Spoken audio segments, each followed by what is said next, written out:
नमस्कार दोस्तों, welcome to physical science पेफी क्लासेस। फ्रेंड्स, जैसा कि आप लोगों का एग्ज़ाम 18 जून को है, यूजीसी नेट का एग्ज़ाम है और 27 से लेके 30 जून तक के बीच में आप लोगों का बीपीएससी द्वारा टीआरई 3 का एग्ज़ाम है। टीआरई 3 का एग्ज़ाम है, ठीक है।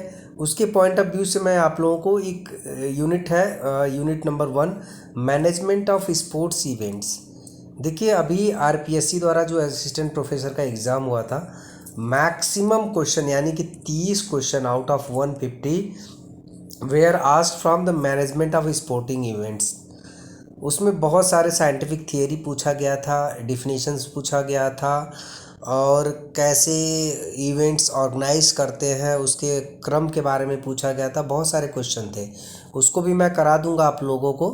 बट अभी का जो मेन फोकस है आप लोगों का जो नेट का एग्ज़ाम है और प्लस बीपीएससी द्वारा जो एग्ज़ाम होने वाला है टीआरई 3 का 27 से लेके 30 जून तक का, कभी भी डेट में किसी भी डेट में हो सकता है आपका।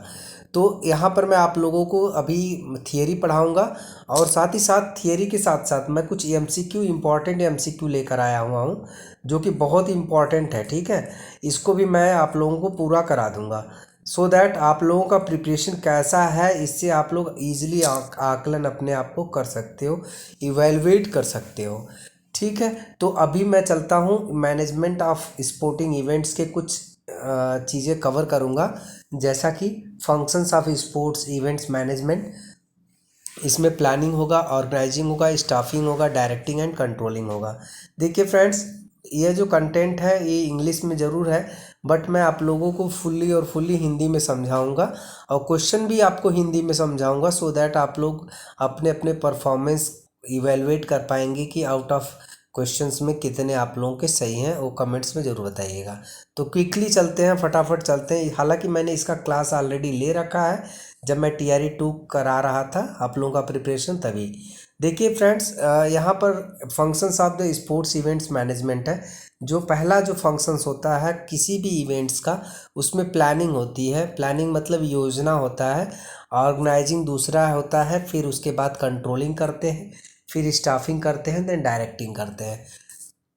प्लानिंग देखिए यहाँ पर लिखा हुआ है इसके बारे में, planning is the foremost functions in sports at it gives a view of future course of the actions. देखिए, यह जो एक्शंस, जो फ्यूचर में आप लोग क्या करने वाले हो, क्या होने वाला है, अब किसी भी स्पोर्ट्स इवेंट्स का, उसका जो है एक तरीके से गाइडलाइन बताता है, एक्शन बताता है कि क्या होने वाला है। That is known as planning. इसमें इतना इम्पॉर्टेंट नहीं है, इम्पॉर्टेंट जो जो होगा मैं उसको हाईलाइट कराते चलूँगा। देखिए नेक्स्ट जो है ऑर्गेनाइजिंग, जो नेक्स्ट स्टेप माना जाता है आफ्टर प्लानिंग।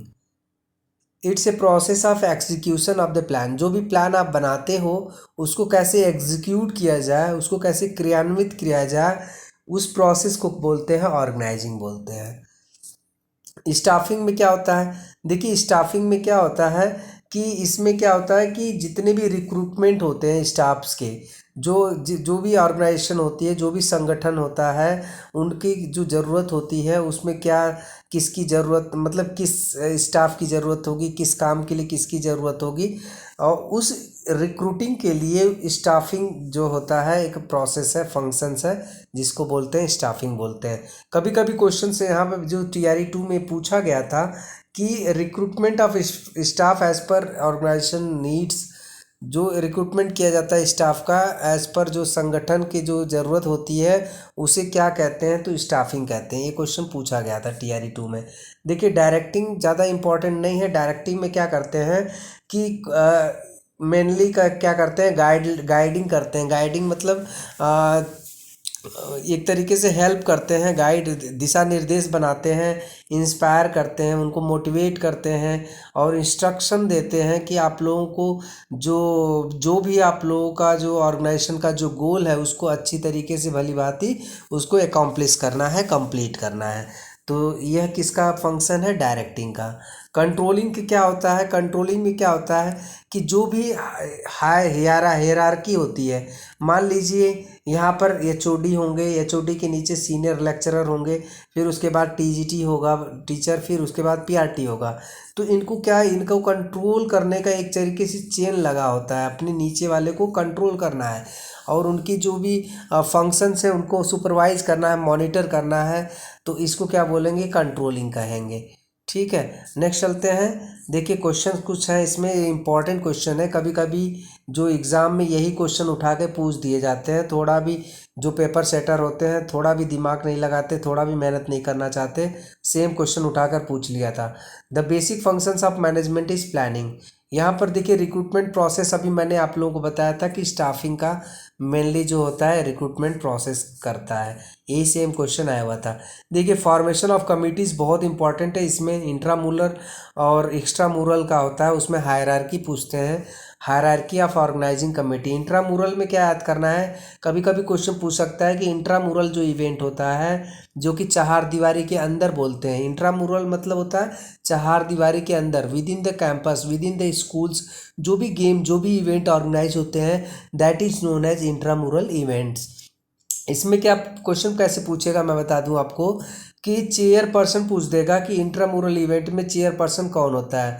उसमें बहुत सारे ऑप्शन इस तरीके से दे देगा, teacher of school, physical education teacher, principle of school. तो आपको पता होना चाहिए जो भी इंट्रामुरल होगा, चार दीवारी के अंदर होगा, उसमें जो चेयर पर्सन होगा that will B principle of schools होंगे, और कन्वीनर कौन होगा, फिजिकल एजुकेशन टीचर होगा, मेंबर्स वहाँ पे के जो भी स्कूल के टीचर होंगे वो हो जाएंगे। ठीक है, ये तीन चीज़ें। एक्स्ट्रा मुरल मतलब जो चार दीवारी की जो बाहर इवेंट होते हैं, इट मीन्स कि यदि कोई इवेंट्स जो है inter school, inter collegiate, inter university जो भी गेम्स होते हैं वो उसे क्या बोलते हैं, एक्स्ट्रा मुरल एक्टिविटी, जो बाहरी लोग जो है पार्टिसिपेट करते हैं कॉलेज के, यूनिवर्सिटी के या फिर स्टेट के, तो उनको क्या बोलेंगे, उस इवेंट्स को एक्स्ट्रा मुरल इवेंट्स बोलेंगे। इसमें क्वेश्चन क्या पूछ सकता है, चेयर पर्सन कौन होता है एक्स्ट्रा मुरल में, तो जो एचओडी होता है, director of the physical education and sports, जो एचओडी होता है, हेड ऑफ डिपार्टमेंट होता है, that will be performing as a duty of chair person in the extra mural activities. ठीक है, और एक चीज़ और याद कर लीजिएगा, कन्वीनर कौन होता है, जो असिस्टेंट होगा, असिस्टेंट डायरेक्टर, या फिर इसको डेप्यूटी डायरेक्टर भी बोलते हैं, या फिर सुपरवाइजर स्पोर्ट्स भी बोलते हैं। क्लियर, तो ये था इम्पॉर्टेंट है। इसमें देखिए ऑर्गेनाइजिंग कमेटी होते हैं, ऑर्गेनाइजिंग कमेटी में क्या क्या होता है, टेक्निकल कमेटी होती है जो कि pre event, post events, during events में क्या क्या फिक्सचर होते हैं, जजेस क्या कौन कौन होंगे, अंपायर्स, टाइम कीपर्स, ये सब सारी चीज़ें जो है इनके अंडर में आती है टेक्निकल कमेटी में। फिनांस कमेटी में जो भी आपका रख रखाव है, खाना पीना है, या फिर कोई भी इक्विपमेंट है उसको खरीदना है, वो सब सारी काम कौन करेंगे, फिनेंशियल कमेटी करेंगे।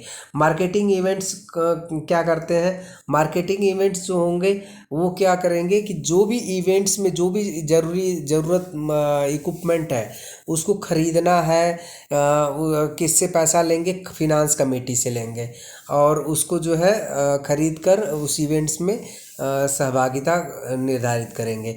लॉजिस्टिक कमेटी क्या काम करती है, लॉजिस्टिक कमेटी क्या करती है, इसमें क्या करते हैं कि जो भी ओपनिंग सेरेमनी से रिलेटेड फोटोग्राफर्स होंगे, वीडियोग्राफर्स होंगे, उनको क्या करना है, लुक आफ्टर करना है। यहाँ पर देखिए लिखा है, the logistic committee look after the opening ceremony, hire photographs, videographer makes victory ceremony, closing ceremony. ऐसे क्वेश्चन करके पूछ सकता है यहाँ पर।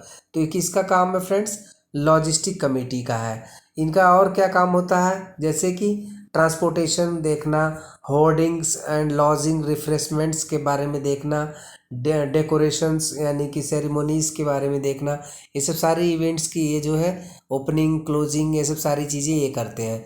बहुत सारा क्वेश्चन घुमा पूछ सकता है कि मार्केटिंग में, लॉजिस्टिक में, फिनांस में, टेक्निकल में, ऐसे ऑप्शन दे देगा आपको। अब तो आपको पता होना चाहिए क्या करता है फिनेंशियल कमेटी, क्या करता है technical committee, marketing committee and logistic committee. Questions देख लेते हैं। The committee responsible for the liaison with print media is the committee. देखिए जो प्रिंट मीडिया से जो लाइजन बनाते हैं वो मार्केटिंग कमेटी ही करता है। तो यहाँ पर ऑप्शन हो जाएगा सी हो जाएगा।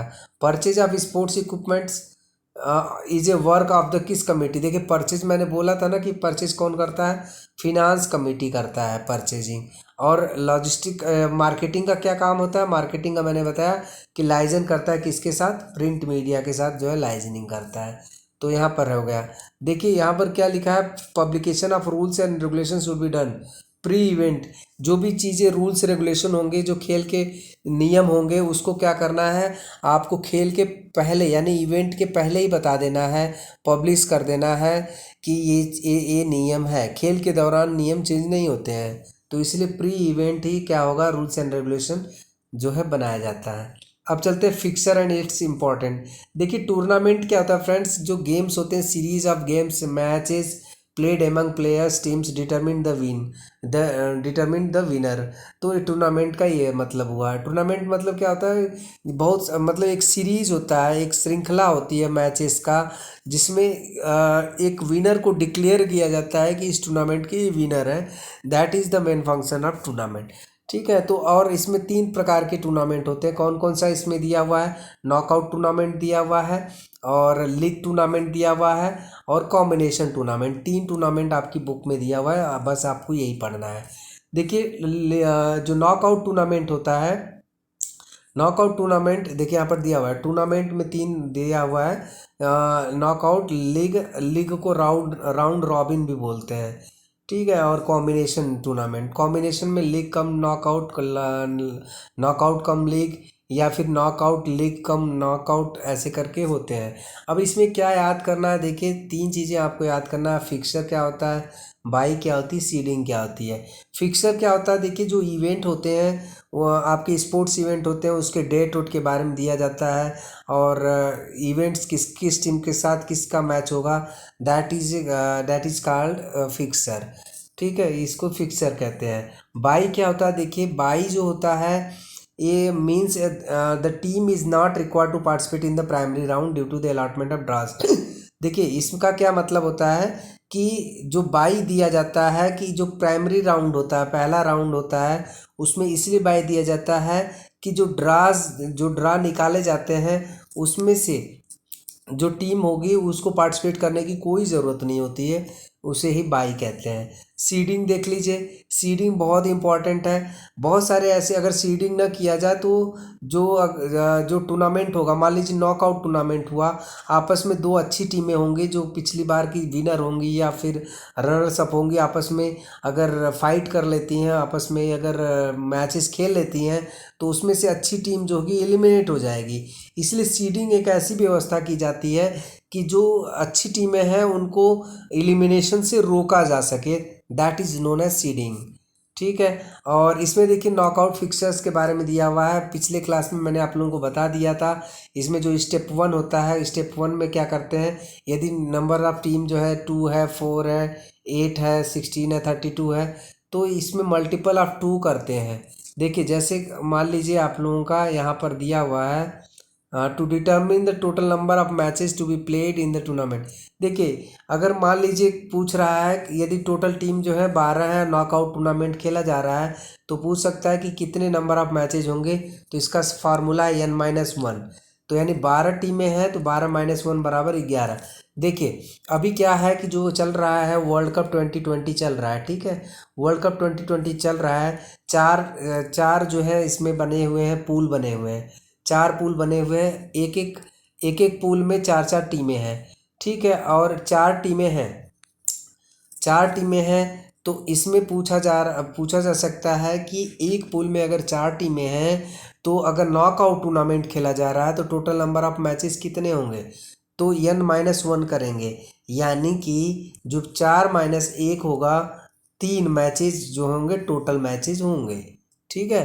तो यहाँ पर देखिए क्वेश्चन दिया हुआ है कि यदि नंबर ऑफ टीम 12 है, तो टोटल नंबर ऑफ मैचेस कितने होंगे, तो n-1 यानी 12 - 1 करेंगे तो 11 मैचेस। इसी तरीके से यदि 15 है तो 15 - 1 करेंगे तो 14 मैचेस टोटल होंगे नॉकआउट टूर्नामेंट में। और दूसरी चीज़ यहाँ पर दिया हुआ है कि अपर हाफ लोअर हाफ, जब जब भी अगर नॉकआउट टूर्नामेंट होता है तो अपर हाफ लोअर हाफ बनाया जाता है। तो अपर हाफ का फॉर्मूला यहाँ पर दिया है। यदि यदि इवन नंबर है, यदि मान लीजिए टीम 10 है, तो 10 का जो होगा 10/2 हो जाएगा, तो यानी 5 ऊपर हो जाएंगे 5 नीचे हो जाएंगे, टीमें हो जाएंगी दो, यानी अपर हाफ यानी ऊपर वाले आधे में आधी टीमें होंगी, लोअर हाफ मतलब नीचे वाली में आधी टीमें होंगी। यदि 12 टीमें हैं तो 12 क्या है, इवन नंबर है, तो 12/2 करेंगे तो 6 जो है ऊपर टीम चली जाएंगी और 6 जो है नीचे टीम चली जाएंगी। यदि यही सीरीज कि अगर ऑड नंबर है, ऑड नंबर मतलब मान लीजिए 11 है, 11 में क्या होगा, तो 11 में अगर आधा करेंगे, किसी में 6 होगा किसी में 5 होगा, तो इसका जो फार्मूला है n+1/2 अपर हाफ के लिए है, यानी कि अगर 11 टीमें हैं तो 11 + 1/2 करोगे तो कितना हो जाएगा 12/2, यानी 6 टीमें जो होंगी, ज़्यादा टीमें जो रखी जाएंगी ऊपर हाफ में रखी जाएंगी और नीचे में माइनस हो जाएगा, तो यानी n-1/2 कर देंगे तो 5 टीमें हो जाएंगी। देखिए यहाँ पर दिया हुआ है friends, if the total number of teams odd number है तो क्या होगा, यदि देखिए 15 टीमें हैं तो ऑड नंबर है, तो अपर हाफ में कितनी हो जाएंगी 15 + 1/2 बराबर 8 हो जाएगा, तो यानी n+1/2। कभी कभी ये जो है फार्मूला भी पूछता है कि अपर हाफ के लिए कौन सा फार्मूला होगा नॉकआउट टूर्नामेंट में, लोअर हाफ में कौन सा फार्मूला होगा, तो अपर हाफ में n+1/2 होगा, लोअर हाफ में n-1/2 होगा। वीडियो को पॉज करके देखिएगा आप लोग, बहुत इंपॉर्टेंट है ये हर एक एग्ज़ाम में पूछा जाता है और आदमी जो है वहाँ पर फंस जाता है। अब देखिए बाई का डिटर्मिनेशन कैसे होगा, मान लीजिए टोटल नंबर ऑफ टीम जो है 12 है, 12 टीमें हैं टोटल, तो नेक्स्ट पावर जो होगी 2 की जो होगी, 2 की जो नेक्स्ट पावर होगी वो जो है या तो 12 के बराबर हो या तो 12 से ज़्यादा हो, तो यानी कि 2 का जो नेक्स्ट पावर 12 से ज़्यादा या 12 से कम, 12 के बराबर या 12 से ज़्यादा क्या हो जाएगा 16 हो जाएगा। कैसे, 2 × 2 4, 4 दूना 8, 8 दूना 16, यानी कि 4 जो है राउंड हो जाएंगे और यहाँ पर 16 जो है इसका पावर हो जाएगा, यानी कि 16 - 12 जो होगा टोटल कितने हो गए 4 हो गए, तो टोटल नंबर ऑफ बाई कितने हो गए 4 हो गए। अब बाई को अगर डिस्ट्रीब्यूट करना है तो अपर हाफ में 4/2 कर दो यहाँ पे, तो 2 ऊपर बाई चली जाएंगी 2 नीचे बाई चली जाएंगी। यदि टीम में जो है 19 है, 19 में कितनी बाई हो जाएंगी, तो देखिए 19 का जो नेक्स्ट पावर होगा 2 × 2, 2 दूना 4, दूना 8, दूना 16, दूना 32, 16 तो कम होगा 19 से, तो इसलिए अगली पावर क्या हो जाएगी 32 हो जाएगी, तो 32 - 19 करेंगे तो कितनी नंबर ऑफ बाईज हो जाएंगी टोटल 13 बाईज हो जाएंगी। अब 13 बाई में ऊपर कितना दिया जाएगा नीचे कितना दिया जाएगा ये आपको डिटरमिन करना है। तो यहाँ पर देखिए अपर हाफ जब हम निकालते थे number of teams in upper half में +1 कर देते थे, यहाँ पर बाई जब देंगे तो -1 हो जाएगा, बस यही ध्यान देना है। तो यानी कि अगर 13 का अगर देखा जाए तो 13 में वो अपर हाफ में कितना दिया जाएगा बाई n+1 अपॉन करेक्शन, अगर 13 है अगर नंबर ऑफ बाई तो टोटल नंबर अपर हाफ में कितना दिया जाएगा n-1/2, n मतलब आपका जो नंबर ऑफ बाई है और -1/2 करोगे तो टोटल कितना हो जाएगा 6 हो जाएगा, 6 ऊपर में चला जाएगा बाई और नीचे में कितना आ जाएगा 7 आ जाएगा बाई। ठीक है, तो इस तरीके से आप लोगों को यहाँ पर एक क्वेश्चन जो है पूछा जाता है। अब चलते हैं फ्रेंड्स जो है लीग टूर्नामेंट में। देखिए लीग टूर्नामेंट बहुत ही इजी है, लीग टूर्नामेंट को कभी कभी बोला जाता है राउंड रॉबिन फिक्सर। तो क्वेश्चन पूछा जा सकता है कि which type of tournament is known as round robin fixture, तो आपको पता होना चाहिए कि लीग टूर्नामेंट को ही राउंड रॉबिन कहते हैं। ठीक है, अब इसमें देखिए नंबर ऑफ मैचेस कैसे निकालते हैं, यदि टीम्स मान लीजिए है 6, तो 6 है तो इसका फार्मूला होता है n × n-1/2, तो 6 × 6-1/2 करोगे तो टोटल नंबर ऑफ मैचेस कितने हो जाएंगे 15 हो जाएंगे। जैसे कि अभी जो है वर्ल्ड कप 2020 में एक पूल में 4 टीमें हैं, ठीक है, चार पूल दिया हुआ है और 4 टोटल जो है 16 टीमें हो गई, तो 16 टीमें हो गई, तो 16 टीमें अगर हैं तो 16 टीमों में टोटल नंबर अगर लीग का मैच देखा जाए तो कितना हो जाएगा 16 - 16 - 1/2, तो इसका कितना हो जाएगा 15/120 मैच जो होंगे टोटल जो होंगे, इसमें माना जाएगा कि नंबर ऑफ मैचेस कितने हो जाएंगे 120 हो जाएंगे। ठीक है, ये क्या होंगे ये लीग के मैच होंगे। यदि 6 टीमें हैं तो 6 टीमों का क्या हो जाएगा फार्मूला n - n × n-1, यानी कि n कितना है 6 है, 6 - 1/2 करोगे तो ये कितना हो जाएगा, 3×5 = 15 मैचेस टोटल होंगे। क्लियर। अब देखिए पूल वाइज अगर देखा जाए तो पूल 1 में 4 टीमें हैं। अगर लीग टूर्नामेंट खेला जा रहा है तो नंबर ऑफ मैचेस कितने हो जाएंगे, 4 - 4 - 1/2। ठीक है, तो यहाँ पर कितने हो जाएंगे, 6 मैचेस टोटल हो जाएंगे। यानी कि टीम में कितनी खेली, 6 मैचेस खेली। ठीक है, तो इस तरीके से यहाँ पर देखा जाता है। स्टेयर केसेस बहुत ईजी है। स्टेयर केस और जो साइक्लिक मेथड होता है, साइक्लिक मेथड में मान लीजिए नंबर ऑफ टीम जो है 6 है, तो टोटल नंबर ऑफ राउंड्स कितना हो जाएगा, n-1 कर देते हैं, तो 6 - 1 = 5। अब 5 राउंड होंगे, तो round 1, round 2, round 3, round 4, round 5। तो इसमें क्या करते हैं, एक एक एक टीम को क्या होता है, फिक्स कर देते हैं सभी राउंड्स में। जैसे मान लीजिए मैंने यहाँ पर एक टीम को मैंने फिक्स कर दिया, एक नंबर यहीं पे रहेगा, सभी जगह पे लिख दिया। अब क्या होगा, बाकी टीमें जो है रोटेट करेंगी। तो यहाँ पर 1 2 3 4 5 6। अब देखिए 6 की जगह 2 हो जाए, 2 की जगह 6 हो जाएगा, 3 की जगह 2 हो जाएगा। इस तरीके से राउंड घूमेगा। तो पहले मैच जो होगा एक 6 के साथ खेलेगा, फिर दूसरे राउंड में एक 5 के साथ खेलेगा, एक 4 के साथ खेलेगा, फिर 5 चौथे राउंड में एक 3 के साथ खेलेगा मैच, और इसी तरीके से फिफ्थ राउंड में एक 2 के साथ खेलेगा। अगर देखें, अगर टोटल मान लीजिए टोटल नंबर ऑफ टीम्स 7 है, तो टोटल नंबर ऑफ राउंड्स कितने हो गए, टोटल नंबर ऑफ राउंड्स होंगे 7 होंगे। कैसे होंगे, क्योंकि यहाँ पर देखिए यदि ऑड टीमें हैं तो जितने नंबर ऑफ टीम्स हैं उतने ही नंबर ऑफ राउंड्स होंगे साइक्लिक मेथड में। बट यदि इवेंट नंबर्स हैं, यानी कि 6 है, 2 है, 4 है, 8 है, तो उसमें क्या करते हैं, नंबर ऑफ टीम -1 कर देते हैं, उतने राउंड्स हो जाते हैं। क्लियर, ये चीज़ें आप लोग याद रखिएगा साइक्लिक मेथड में। कभी कभी क्वेश्चन जो है इस तरीके से पूछता है कि साइक्लिक मेथड में नंबर ऑफ टीम्स यदि 6 है तो नंबर ऑफ राउंड्स कितने होंगे।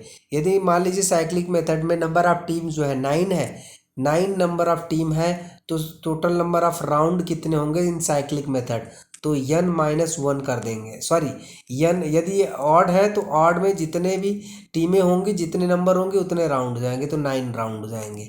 यदि यही इवन होता, 8 होता, तो 8 - 1 कर देते तो 7 हो जाता, 7 राउंड। ये बहुत इंपॉर्टेंट है फ्रेंड्स, और आने वाले एग्जाम में आप लोगों को देखने को ये एग्जाम में ज़रूर मिलेगा क्वेश्चन।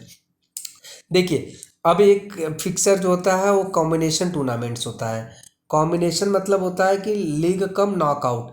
मान लीजिए 8 टीमें हैं, तो total number of matches league में कितने हो जाएंगे, मैंने बताया था आपको, n×n-1/2।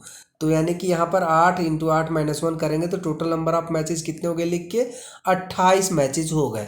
अब 28 मैचेज हो गए, अब राउंड्स कितने होंगे, तो राउंड्स देखिए 8 है, तो मैंने बताया था इवन अगर होगा तो आपको -1 कर देना, तो राउंड्स कितने हो गए, 7 हो गए। अब 7 राउंड में अगर मैचेज हो रहे हैं 28, तो 28 की रैंकिंग देखी जाएगी कि फर्स्ट रैंक की कौन आया, सेकंड रैंक कौन आया, थर्ड कौन आया, और फोर्थ रैंक कौन आया। तो इससे क्या होगा, पता चल जाएगा कि जिसके सबसे ज़्यादा पॉइंट्स होंगे वो क्वालिफाई कर जाएगा। 1, 2, 3, 4, ये 4 टीम में क्वालिफाई कर गई। अब यहाँ से क्या हम करेंगे, नॉकआउट टूर्नामेंट कर लेंगे, यानी इसका इससे भिड़ा देंगे, इसका इससे भिड़ाएंगे। फर्स्ट का जो है फर्स्ट का जो होता है फोर्थ से भिड़ते हैं, इस तरीके से होता है, और सेकेंड जो है थर्ड से होता है। तो इस तरीके से क्या होगा, यहाँ पर देखिए जो फर्स्ट का होगा 5 से, इस तरीके से विनर टीम इसमें जो फाइनल पहुँच गया और विनर टीम डिक्लेयर होगा। ये बहुत इजी था फ्रेंड्स, और यहाँ पे कुछ क्वेश्चन है, फिर इसके बाद मैं जो क्वेश्चन बनाया हूँ आप लोगों के एग्जाम के पॉइंट ऑफ व्यू से उसको भी कर लेंगे। देख लीजिए, पहला क्वेश्चन है, after losing A match a team will be eliminated from. देखिए, यदि एक टीम है, यदि हार जाती है और वो टीम जो है बाहर हो जाती है, एलिमिनेट हो जाती है, तो कौन सा टूर्नामेंट हुआ, नॉकआउट टूर्नामेंट हुआ। तो सबसे सिंपल आंसर है नॉकआउट टूर्नामेंट। लीग तो बिल्कुल नहीं होगा क्योंकि सबको साथ खेलने का मौका मिलता है। राउंड रॉबिन टूर्नामेंट को भी लीग ही बोलते हैं, तो इसलिए ये भी नहीं हो जाएगा, नन ऑफ द अबव तो बिल्कुल नहीं होगा। नेक्स्ट क्वेश्चन चलते हैं। नेक्स्ट क्वेश्चन पूछ रहा है, which of the following tournament help save time. कौन सा टूर्नामेंट जो है टाइम को सेव करके रखता है। तो यहाँ पर देखिए, राउंड रॉबिन टूर्नामेंट मतलब लीग टूर्नामेंट अगर मान लीजिए 6 टीमें हैं टोटल, तो नंबर ऑफ मैचेस कितने हो गए, तो n × n - 1/2 कर लेंगे। तो ये कितने हो जाएंगे, तो 6 यानी कि 15 मैचेज हो जाएंगे किसमें, राउंड रॉबिन में। राउंड रॉबिन में लीग में भी कौन कितने मैचेज होंगे, लीग को ही राउंड रॉबिन बोलते हैं, तो 15 हो गए। कॉम्बिनेशन टूर्नामेंट में तो और ही ज़्यादा होंगे, तो ये तो बिल्कुल नहीं होगा।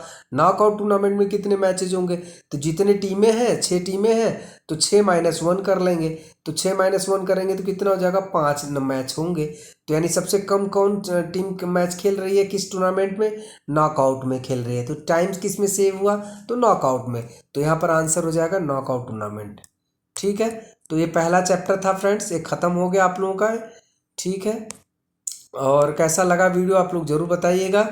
और अब चलते हैं क्वेश्चन की तरफ। ठीक है, क्वेश्चन की तरफ चलते हैं। देखिए, नेशनल स्पोर्ट्स डे तो आपको पता ही है 29 अगस्त को मनाया जाता है। और कौन सा रेस होता है जो ब्रदरहुड यानी कि भाईचारे को बढ़ावा देता है, प्रमोट करता है, तो ये हो जाएगा रन फॉर यूनिटी। ठीक है, इसके बाद ये चैप्टर ख़त्म हो जाता है और चलते हैं अभी जो मैंने क्वेश्चन जो बनाया हुआ है उसकी तरफ।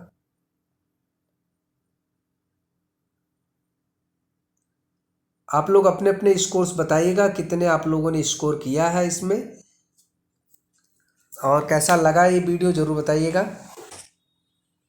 यस, देखिए पहला जो क्वेश्चन है यहाँ पर स्पोर्ट्स मैनेजमेंट का इम्पॉर्टेंट क्वेश्चन है। ठीक है, बहुत ही इम्पॉर्टेंट क्वेश्चन है, ये सभी एग्जाम में आएंगे।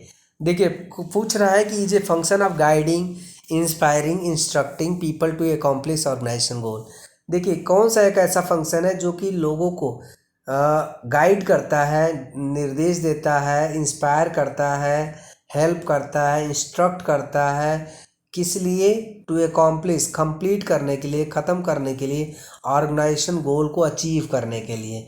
तो क्या करता है, स्टाफिंग करता है क्या, बिल्कुल नहीं। स्टाफिंग का काम क्या होता है, रिक्रूटमेंट होता है।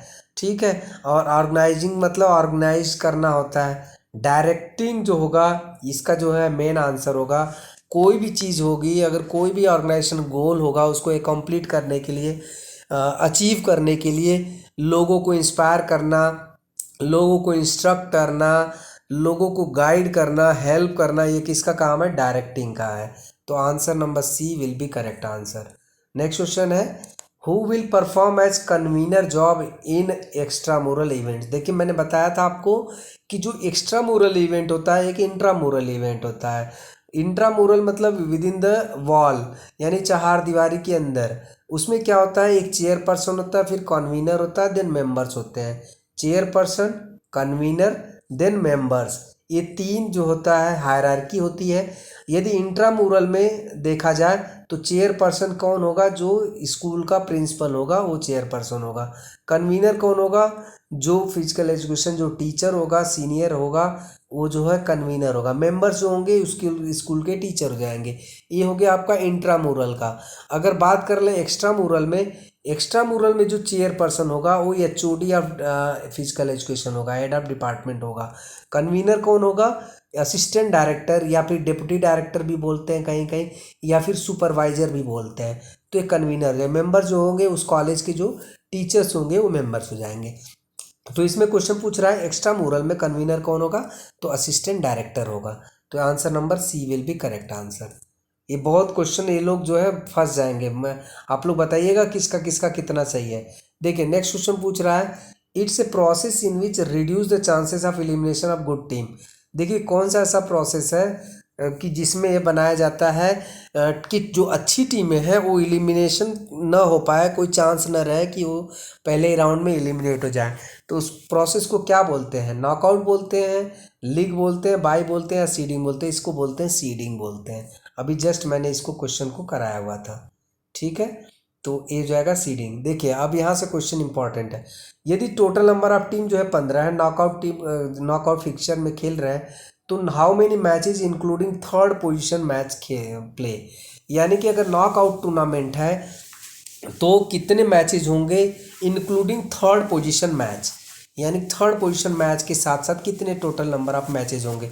तो आप लोग देखिए, मैंने बताया था आपको कि जब भी नॉकआउट टूर्नामेंट होगा तो जितनी नंबर ऑफ टीम होंगे उसमें से -1 कर दीजिएगा, तो वो कितने हो जाएंगे, नंबर ऑफ मैचेज हो जाएंगे। तो नंबर ऑफ मैचेज कितने हो गए, 14 मैचेज हो गए।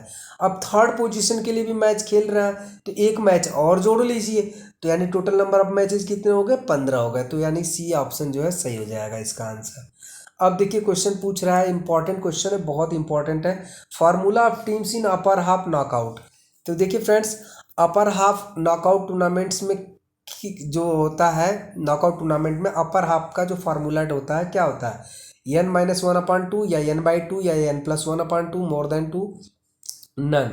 इसका आंसर हो जाएगा मोर देन 2, बिकॉज इसमें ये तो नहीं दिया है ना कि ऑड नंबर है या इवन नंबर है, ऐसा तो दिया नहीं है बिल्कुल। तो यदि ऑड नंबर, यदि इवन नंबर होता, मान लीजिए 10 टीमें हैं तो 10 में अपर हाफ कितने कितने हो जाएंगे, 5/5 हो जाता। तो यहाँ पर ये जो है मोर देन 2 इसलिए होगा क्योंकि इसमें क्लियर नहीं लिखा है कि अपर हाफ की नॉकआउट टूर्नामेंट ऑड टीम के लिए तो पूछा नहीं है। ऑड टीम के लिए पूछता तो n+1/2 होता, बट इसमें तो पूछा है कि अपर हाफ के लिए, तो अपर हाफ के लिए ये भी सही है, ये भी सही है, तो इसलिए आंसर हो जाएगा मोर देन 2। देखिए बीपीएससी जो एग्ज़ाम कंडक्ट कराती है वो ऐसे ही क्वेश्चन बनाती है, तो आप लोगों को इस तरीके से एग्ज़ाम में टैकल करने के क्वेश्चंस भी आने चाहिए, तो इसलिए मैं आप लोगों को यह क्वेश्चन लेकर आया हूँ। अगर आप लोगों को अच्छा लगा तो प्लीज़ वीडियो को लाइक एंड सब्सक्राइब करना ना भूलिएगा और बेल आइकन जरूर प्रेस कर दीजिएगा। नेक्स्ट क्वेश्चन की तरफ देखते हैं। इफ टोटल टीम्स आर 19, यदि टोटल टीम कितनी है, 19 है, देन नंबर ऑफ बाई पूछ रहा है और teams will be upper half, यानी कि कितनी बाई होंगी और कितनी टीम होंगी अपर हाफ में। नंबर ऑफ बाई कितनी दी जाएंगी वो अपर हाफ में, और नंबर ऑफ टीम्स कितनी होंगी अपर हाफ में। तो देखिए बाई अगर देखा जाए तो बाई के लिए अगर 19 टीमें हैं फ्रेंड्स, तो 2 टू द पावर कितना हो जाएगा, कितने पावर का होगा, 2 दूने 4, 2 8, 2 16, 2 32, तो 32 हो जाएगा। तो 32 माइनस 19 करेंगे तो कितना हो जाएगा, यहाँ पर 3 और 2 माइनस 1 हो जाएगा, 13 बाई दिए जाएंगे। अब अपर हाफ में कितनी बाई दी जाएंगी, अपर हाफ की जो बाई होगी वो क्या हो जाएगी, n-1/2 हो जाएगा अपर हाफ की बाई। तो यानी 13-1/2 करोगे तो 6 जो होंगी वो होंगी अपर हाफ में बाई दी जाएंगी। तो 6 कहाँ कहाँ है, ये यहाँ है डी में और बी में, तो यानी ए कट गया और ये कट गया, तो अपर हाफ की जो बाई होगी n-1/2 हो जाएगी। अब देखिए टीम्स कितनी जाएंगी ऊपर में, तो मैंने आपको बताया था ऊपर में ज़्यादा टीमें होती हैं तो n+1/2, तो यानी कि जो 10 टीमें होंगी वो ऊपर चली जाएंगी और 9 टीमें जो होंगी वो नीचे चली जाएंगी। तो आंसर नंबर जो होगा डी सही हो जाएगा, इसका आंसर हो जाएगा। इसमें देखिए मोर देन 2 करेक्ट या 6 एंड 10 है, तो इस क्वेश्चन को आप लोग ध्यान दीजिएगा। तो वीडियो कैसा लगा फ्रेंड्स ज़रूर बताइएगा। ऐसे ही करके मैं सारी 10 यूनिट्स ख़त्म कर दूंगा आप लोगों को बिफोर एग्ज़ाम, और आप लोगों का प्रिपरेशन मैं यही चाहता हूं कि आप लोग जो है सेलेक्ट हो जाए सभी के सभी, और अच्छा लगेगा मुझे भी। So thanks for watching friends, have a nice day.